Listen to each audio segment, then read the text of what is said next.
Hello everybody, welcome to the English Matters grammar lesson for each one of us. My name is Ranjit Paul and I have brought another lesson on figure of speech. Today we are going to discuss on a new topic. Before I start the lesson, if you happen to visit my channel for the first time, do subscribe it so that you keep getting the regular updates from my channel. So let us get started.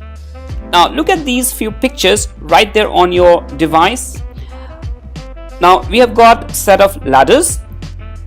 It can be fruits or vegetables, a few pencils, and here you see two ladies talking.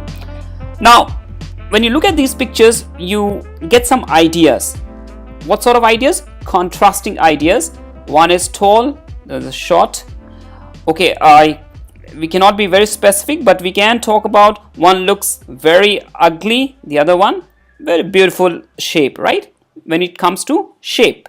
How about these two sets? One, they are not sharpened. The one group is sharpened properly. So one is blunt, one is sharp.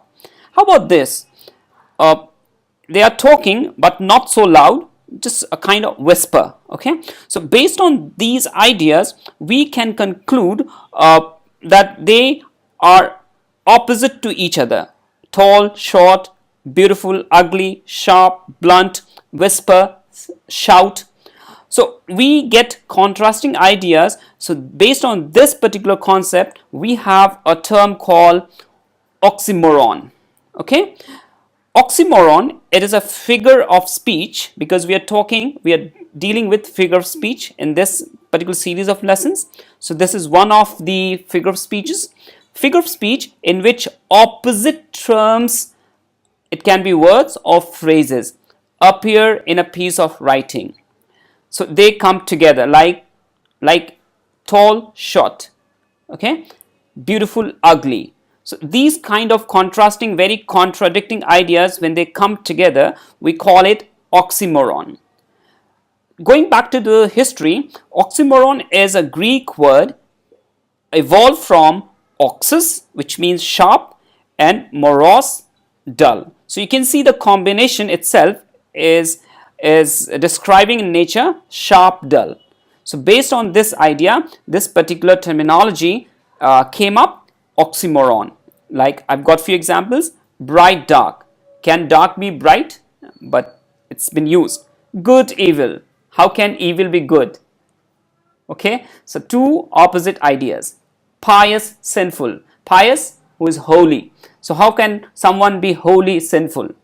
So can you see the contrasting ideas between these two words?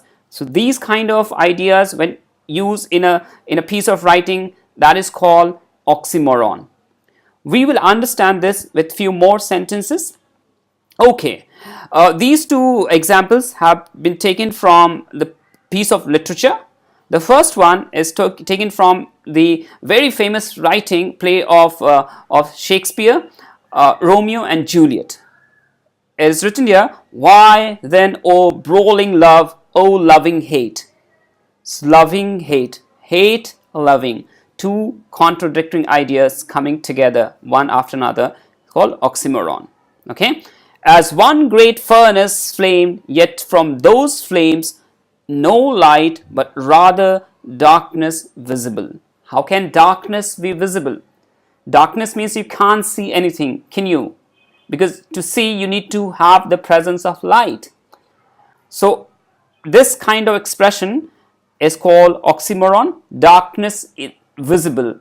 It means something can be seen in darkness as well, which is figuratively possible, but literally we cannot call it a possibility in any chance. All right, oxymoron.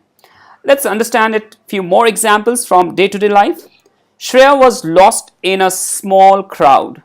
Oh God, small crowd. Crowd itself talks about a gathering of lot of people. Be it a small, you cannot say the crowd is small. Crowd itself talks about that whole lot of people gathered together. So it can be of 30 people, 60 people, or maybe thousands of people gathered in one place. So crowd is a crowd. By virtue of this word, crowd is a big gathering. You cannot be small. It's a small crowd. The pickle bottle was loosely sealed. When you buy a new bottle of pickle or maybe any kind of product, when it is sealed, it means when it is a fresh, it's sealed properly. It is completely locked. It cannot be loosely sealed. So that is a contrasting ideas, contradicting with each other.